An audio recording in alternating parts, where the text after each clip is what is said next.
আজ চলে এসেছি সকলের অত্যন্ত প্রিয় একটি রেসিপি নিয়ে।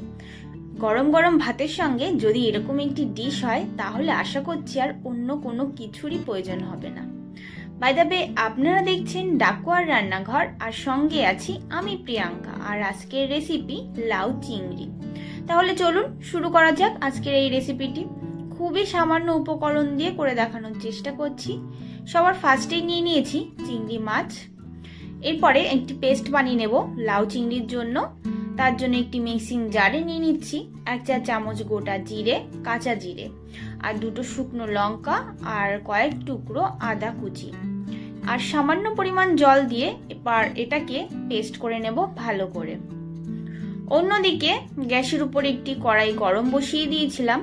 কড়াইটা গরম হয়ে গেলে দিয়ে দিতে হবে 6 থেকে 7 চা চামচ পরিমাণ সর্ষের তেল। এরপর এই তেলটাকেও গরম করে নিতে হবে। তেলটা যখন দেখবেন সম্পূর্ণ গরম হয়ে গেছে, তারপরে এর ভিতরে বেঁচে রাখা চিংড়ি মাছগুলো দিয়ে দিতে হবে।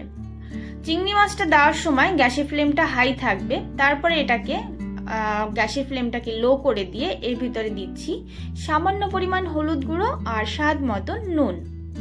এরপরে গ্যাসের ফ্লেমটাকে আরো একবার হাই করে দিয়ে আমি 1 মিনিট মতন চিংড়ি মাছটাকে ভেজে নেব। এই চিংড়ি মাছটাকে কিন্তু বেশি সময় ভাজা যাবে না। আপনারা যদি চিংড়ি মাছটাকে বেশিক্ষণ ধরে ভাজেন, সেক্ষেত্রে আপনার চিংড়ি মাছটা শক্ত শক্ত রাবারের মতন খেতে লাগবে। চিংড়ি মাছটা ভাজা হয়ে গেলে এরপরে এটা তেলটা ঝরিয়ে মাছটাকে একটি পাত্রে তুলে সাইড করে রেখে দেব। এবং ওই একই তেলের ভিতরে দিয়ে দেবো কিছু ফোড়ন। ফার্স্টেই দিচ্ছি 2টো তেজপাতা, 4টে গোটা এলাচ, 1 টুকরো দারচিনি, আর 1/2 চা চামচ পরিমাণ কালো জিরে, আর সঙ্গে দিচ্ছি কেটে রাখা কাঁচা লঙ্কা। কাঁচা লঙ্কাটা অবশ্যই আপনাদের পরিমাণ অনুযায়ী দেবেন, যারা যেরকম ঝাল পছন্দ করেন আর কি। এরপর এই মশলাটাকে 1 মিনিট মতন মিডিয়াম ফ্লেমে রেখে হালকা একটু ভেজে নেব। ভাজা হয়ে গেলে এর ভিতরে দিচ্ছি পরিমাণ মতন 1 চা চামচ পরিমাণ ধনের গুঁড়ো, আর 1/2 চা চামচ হলুদের গুঁড়ো, আর কালারের জন্য 1 চা চামচ কাশ্মীরি লঙ্কার গুঁড়ো। আর এই মশলাটা যাতে পুড়ে গিয়ে কালারটা জ্বলে না যায়, তার জন্য সামান্য পরিমাণ একটু জল দিয়ে আমি 30 সেকেন্ড মতন লো ফ্লেম করে একটু ভেজে নেব। এরপর এর ভিতরে দিয়ে দেবো যে মশলাটা পেস্ট করে রেখেছিলাম জিরে, আদা আর শুকনো লঙ্কার। এরপর এই পেস্টটা দিয়ে দিতে হবে। পেস্টটা দেওয়ার পরেও আপনার 1 থেকে 2 মিনিট মতন হালকা একটু ভেজে নিতে হবে কিংবা কষিয়ে নিতে হবে। খুব সুন্দর করে মশলাটাকে কষাতে হবে, আর মশলা কষানোর সময় কিন্তু অসাধারণ একটি স্মেল বেরোবে। এরপর যখন দেখবেন মশলা থেকে এরকম উপর থেকে তেল ছাড়তে শুরু করেছে, তখনই আপনার কেটে রাখা লাউগুলো দিয়ে দিতে হবে। লাউগুলো আমি এরকম ছোট ছোট করে কেটে নিয়েছি। লাউটা দেওয়ার পরে সমস্ত মশলার সঙ্গে লাউটাকে মিশিয়ে নিতে হবে।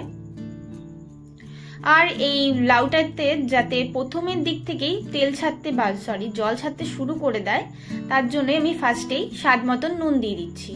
আপনারা চাইলে নুনটা আর কি পরেও দিতে পারেন, যখন লাউটা একটু টেনে যাবে তখন, তাহলে আপনাদের পরিমাণটা বুঝতে সুবিধা হবে, কারণ লাউ কিন্তু টেনে অনেকটাই কম হয়ে যায়। সেক্ষেত্রে অনেকের লাউয়ের নুনের পরিমাণটা বেশি হয়ে যেতে পারে, তার জন্য আপনারা চাইলে মাঝপথেও নুনটা ব্যবহার করতে পারেন। এরপরে এটাকে ঢাকা দিয়ে পাক্কা 6 মিনিটের জন্য রেখে দেব। 6 মিনিট পর আমি ফিরে এসে আপনাদের দেখাচ্ছি। দেখুন লাউটা কিন্তু অনেকটাই টেনে গেছে, টেনেও কম হয়ে গেছে, আর প্লাস লাউ থেকে অনেকটাই জল ছাড়তে শুরু করেছে। এরপরে এই জলটাকে কিন্তু ভালো করে টানিয়ে নিতে হবে। তার আগে আমি এর ভিতরে আরো কিছুটা উপকরণ অ্যাড করব। ফার্স্টেই দেব আমি 1 চা চামচ পরিমাণ চিনি, আর দেব যে ভেজে রাখা যে চিংড়ি মাছগুলো ছিল সেই চিংড়ি মাছগুলো। আর আপনারা এখানে কিন্তু ঘিও ব্যবহার করতে পারেন। ঘিটা ব্যবহার করলে অনেকেই পছন্দ করেন, কিন্তু আমি লাউয়ের ভিতরে ঘিটা পছন্দ করি না বলে এই ঘিটা আমি স্কিপ করে গেছি। এরপর এই লাউটাকে 3 মিনিট মতন হাই ফ্লেমে জাল দিয়ে জলটাকে টানিয়ে নিয়েই গরম গরম ভাতের সঙ্গে সার্ভ করতে পারবেন। আশা করছি আজকে এই রেসিপিটি আপনাদের ভালো লেগেছে। ভালো লাগলে অবশ্যই লাইক, কমেন্ট আর শেয়ার করবেন, আর আমার চ্যানেলে নতুন বন্ধু হলে সাবস্ক্রাইব করে পাশে থাকা বেল আইকনটি প্রেস করে দেবেন। ভালো থাকবেন, সুস্থ থাকবেন। আবার দেখা হবে পরবর্তী একটি এপিসোড নিয়ে। দেখা হচ্ছে অন্য একটি এপিসোডে। জয় হিন্দ, বন্দে মাতারাম।